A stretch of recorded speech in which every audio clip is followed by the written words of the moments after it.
Hello everyone, welcome to the channel. My name is Courtney Chandrea and I am a writer and an astrologer, and this channel is the place where those two worlds come together. It's been a little bit longer than usual since you've seen me here last, and one of the reasons for that is because beginning in late May, I began to serve as a tutor in the Year 1 program at the Nightlight Astrology School. Many of you know me from the Nightlight Astrology podcast, so this is probably no surprise, but with that new role, I've been integrating some new responsibilities and also integrating new offerings. For those of you that are interested in astrology, are pursuing astrological education of your own, I'm now offering tutoring sessions as well, in addition to my normal sliding scale birth chart readings. So if that's something you're interested in, the link to connect with me you can find in the description box down below. Today, we are picking back up the series in which we look at the astrology of different books, the astrology of literature, unpacking the publication date charts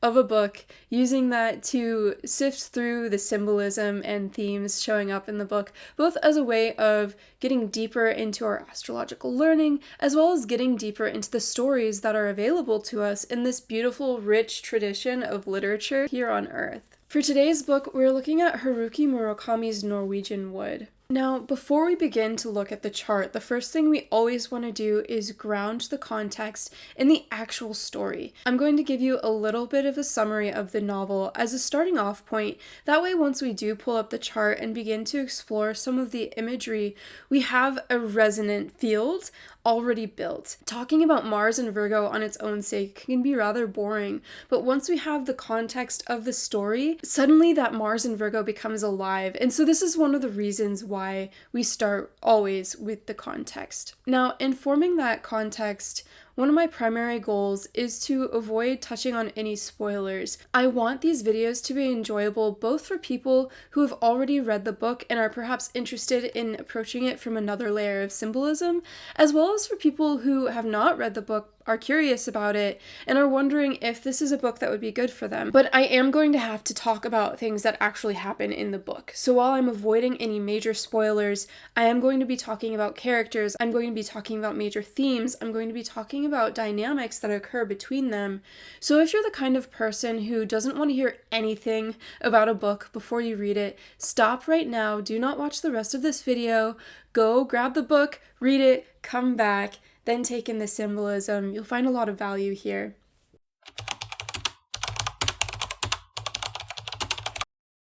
So without further ado, Norwegian Wood is a book that is part coming of age, part love story. It primarily revolves around a protagonist, Toru, a college student who's sort of lost in the world, as well as the two women that he learns to shape himself around. The first of these women is Naoko, who Toru practically stumbled into a relationship with. Naoko was the girlfriend of Toru's best friend in high school, Kazuki, and during their younger years, they don't actually talk to each other. There are moments where they hang out with Kazuki simultaneously, but their interactions are always bypassed through Kazuki. Anytime that Kazuki's not in the room, it's awkward for them, because they don't have any kind of real relationship. And it's only after Kazuki takes his own life that they then come together, as if by default. The second woman is Midori, whose name literally translates as green.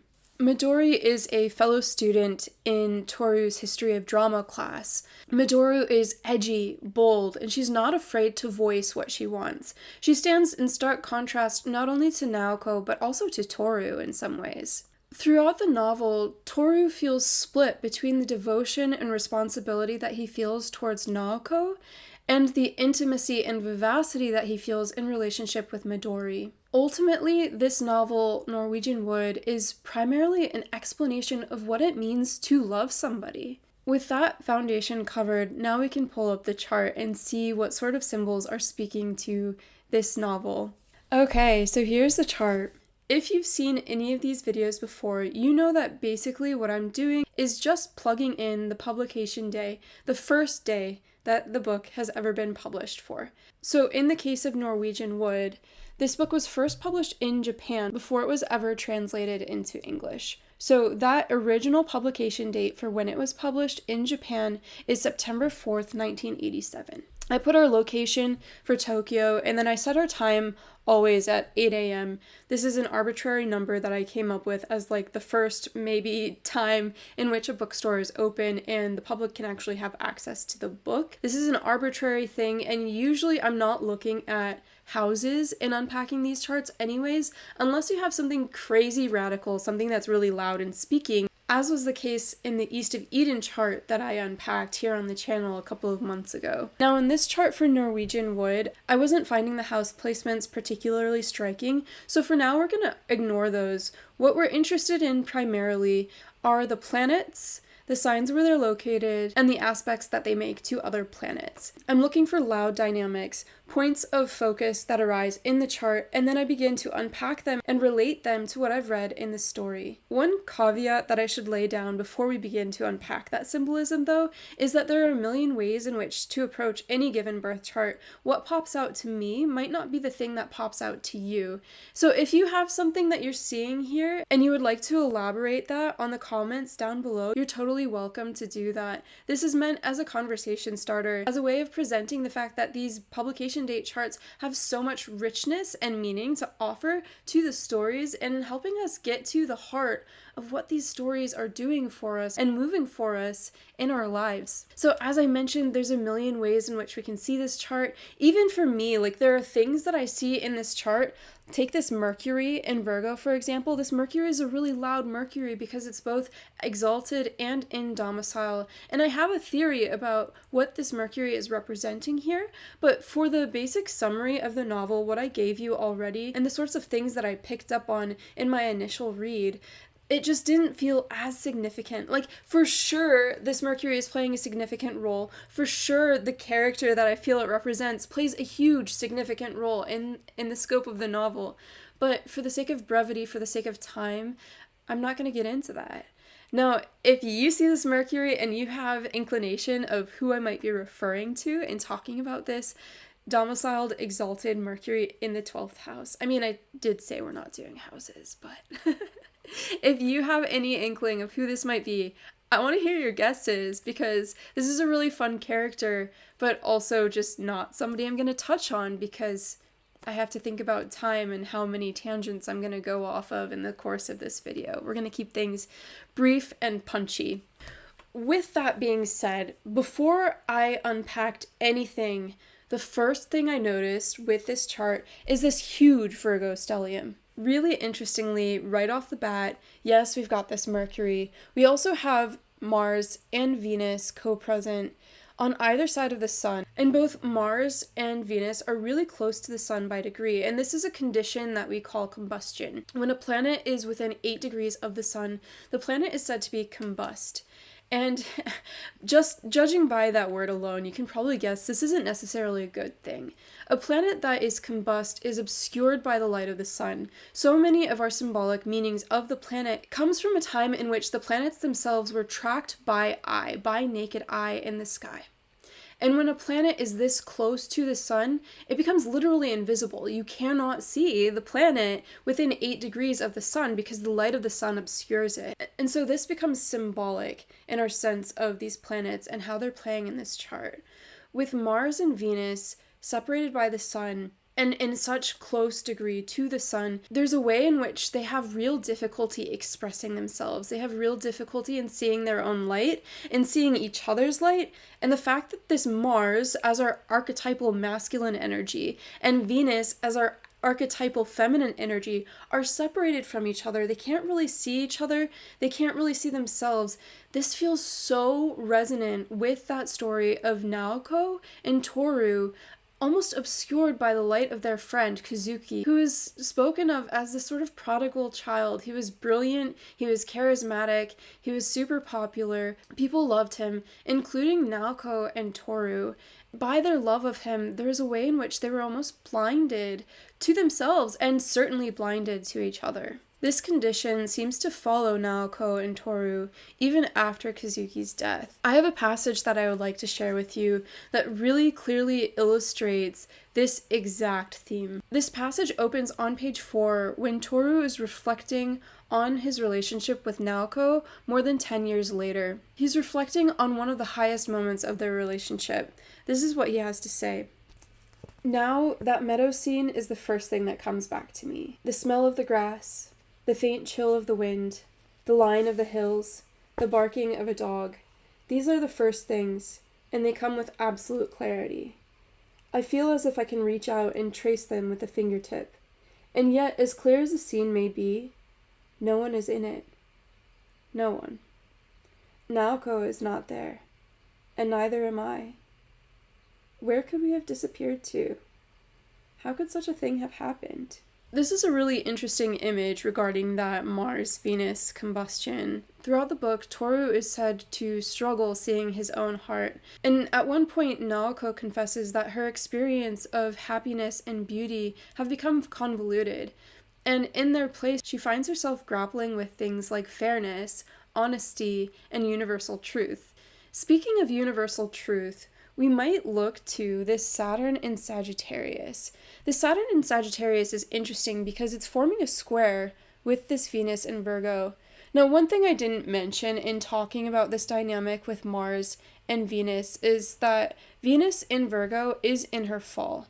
Mars is in okay dignity here, but Venus in Virgo is said to be in depression here. There's something about the sign of Virgo that makes it hard for Venus to be herself. One of the ways this can express itself is in the sign of Virgo, there can be this obsession with purity. There's like this exactingness that makes it hard for Venus to relax into natural experiences of pleasure, of beauty, of relationship. And doesn't that resonate with what I just said about Naoko struggling, having a convoluted sense of things like happiness and beauty? Now, going back to this square between Venus in Virgo and Saturn in Sagittarius, let's unpack some of that because that feels like a really significant transit. Squares can bring a really significant degree of tension into any given dynamic. Saturn in Sagittarius might speak to difficulty around experiencing things like faith. Saturn in Sagittarius can have a hard time sometimes seeing what shines even in darkness. Sagittarius, as the sign that precedes the winter solstice, speaks to a level of gaiety, of jolliness that inhabits that time of year, even though the world is dark and covered in snow.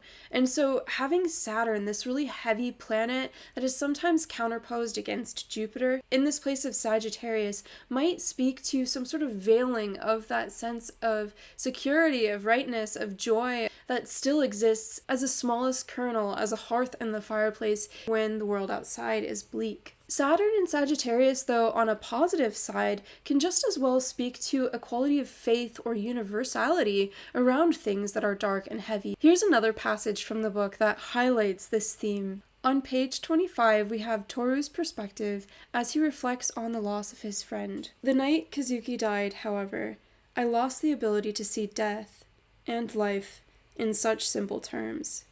Death was not the opposite of life. It was already here, within my being. It had always been here, and no struggle would permit me to forget that. When it took the 17-year-old Kazuki that night in May, death took me as well. There's another lovely piece just a little bit further on, so I'm going to tack that on because I feel like this helps flesh out this Saturn and Sagittarius piece. I lived through the following spring at 18 with that knot of air in my chest, but I struggled all the while against becoming serious. Becoming serious was not the same thing as approaching truth, I sensed, however vaguely. But death was a fact, a serious fact, no matter how you looked at it. That piece about becoming serious not being the same thing as approaching truth feels so significant. This is a theme that comes up later in the novel as well, and I think it gets at this sense of duality around what it means to care.